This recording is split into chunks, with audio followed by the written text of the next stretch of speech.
ഇവിടെ വരുന്ന MLA-മാരും MP-മാരും മന്ത്രിമാരും മുഖ്യമന്ത്രിയുമെല്ലാം കേരളത്തിൻ്റെ ഖജാനാവിൽ നിന്ന് TADA വാങ്ങിക്കൊണ്ടല്ല അവരെല്ലാം വരുന്നത്. ഡൽഹിയിലെ സമരത്തിന് വേണ്ടിയിട്ടുള്ള ഒരുക്കങ്ങളൊക്കെ നടത്തിക്കൊണ്ടിരിക്കുന്നതിൻ്റെ ചുമതലക്കാരായിട്ടുള്ള ബഹുമാന്യരായ കേരളത്തിലെ MP-മാർ ശ്രീ എളമര കരീം, ശ്രീ ജോസ് കെ മാണി, ശ്രീ ബിനോയ് വിശ്വം, അതിനു പുറമെ കേരളത്തിൻ്റെ കാര്യങ്ങളെല്ലാം നോക്കുന്ന തലസ്ഥാന നഗരിയിലെ പ്രത്യേക ചുമതലയുള്ള ശ്രീ KV തോമസ് മാഷ്, ഇവരെല്ലാം കാര്യങ്ങൾ നിങ്ങളുടെ മുമ്പാകെ വിശദീകരിച്ചിട്ടുണ്ടാകും എന്നാണ് പ്രതീക്ഷിക്കുന്നത്. ഇടതുപക്ഷ ജനാധിപത്യ മുന്നണി ആഹ്വാനം ചെയ്തിട്ടുള്ള, പ്ലാൻ ചെയ്തിട്ടുള്ളൊരു പരിപാടിയാണ് കേരളം ഇന്ന് അനുഭവിച്ചുകൊണ്ടിരിക്കുന്ന സാമ്പത്തിക പ്രശ്നങ്ങൾ. കേരളം അതിവേഗത്തിൽ വളർന്നുകൊണ്ടിരിക്കുന്ന, വികസിച്ചുകൊണ്ടിരിക്കുന്ന ഒരു നാടാണ്. കേരളത്തിൽ ഇടതുപക്ഷ ജനാധിപത്യ മുന്നണി ഗവൺമെൻറ് ഒരു പുതിയ കേരളത്തിൻ്റെ സൃഷ്ടിക്ക് വേണ്ടി ഫലപ്രദമായ നടപടികൾ സ്വീകരിച്ചു വരികയാണ്. സർവ്വമേഖലകളിലും ഒരു പുതിയ വികസന കാഴ്ചപ്പാട്, ജനക്ഷേമകരമായ കാര്യങ്ങൾ, ജനങ്ങൾക്ക് വേണ്ടിയിട്ടുള്ള ഒട്ടനവധി പദ്ധതികൾ.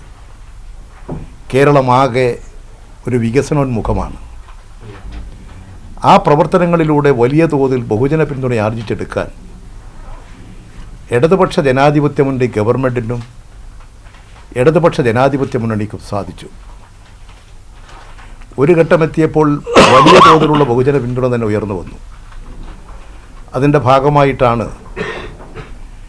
ലോക ചരിത്രത്തിൽ തന്നെ ഇല്ലാത്ത ഒരു സംഭവത്തിന് കേരളം സാക്ഷ്യം വഹിച്ചു, ഇന്ത്യ സാക്ഷ്യം വഹിച്ചു.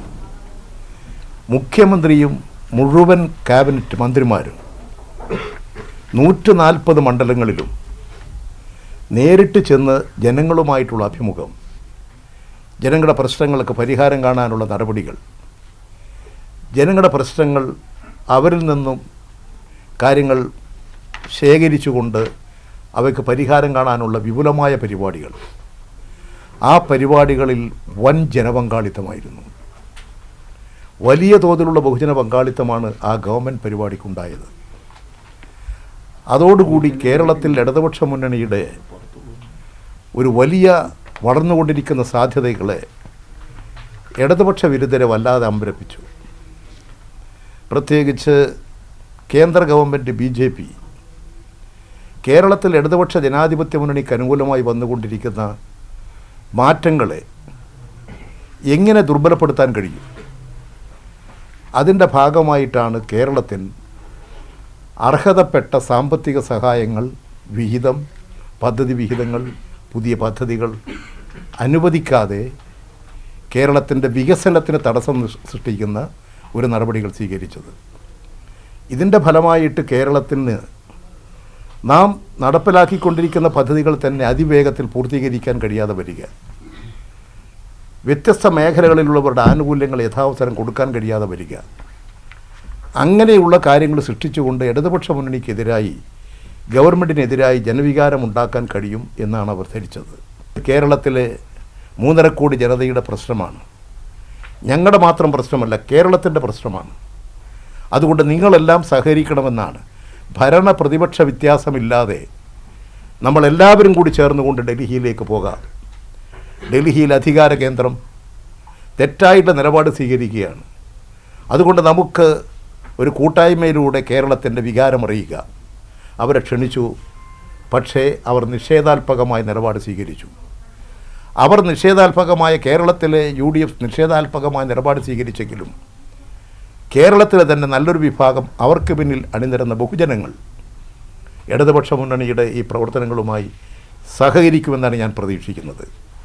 ഇവിടെ വരുന്ന MLA-മാരും MP-മാരും മന്ത്രിമാരും മുഖ്യമന്ത്രിയുമെല്ലാം കേരളത്തിൻ്റെ ഖജാനാവിൽ നിന്ന് TADA വാങ്ങിക്കൊണ്ടല്ല അവരെല്ലാം വരുന്നത്.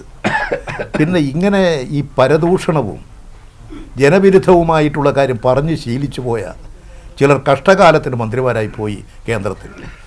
അതിൻ്റെ ഒരു ദുഃഖാവസ്ഥയും നമ്മൾ കേൾക്കുന്നു എന്ന് മാത്രമേ ഉള്ളൂ. പിന്നെ എങ്ങനെയാ ആണ്? അവരെല്ലാം ഇതാ ഗവൺമെൻറ് തന്നെ പറഞ്ഞിട്ടുണ്ടല്ലോ, അവരാരും അങ്ങനെ TADയെ ക്ലെയിം ചെയ്യുന്നില്ല. അങ്ങനെയല്ല, അങ്ങനെ ആരും ഇന്ന് പോലെ ചിന്തിച്ചിട്ട് പോലുമില്ല. ഇത് കേരള ജനതയുടെ ഒരു വികാരം പ്രകടിപ്പിക്കാൻ ജനപ്രതിനിധികൾക്ക്, MLA മാർക്ക്, MP മാർക്ക്, മന്ത്രിമാർക്ക് മുഖ്യമന്ത്രിയുടെ നേതൃത്വത്തിൽ ഒരു മുഖം തുറക്കുകയാണ് ഇവിടെ. അത് ഇന്ത്യ ഏറ്റെടുത്തിട്ടുണ്ട്. ഞങ്ങളുടെ മാത്രമല്ല, നാളെ എല്ലാവരും ഏറ്റെടുക്കേണ്ട ഒരു സന്ദേശമായി ഇത് മാറിക്കഴിഞ്ഞിട്ടുണ്ട്.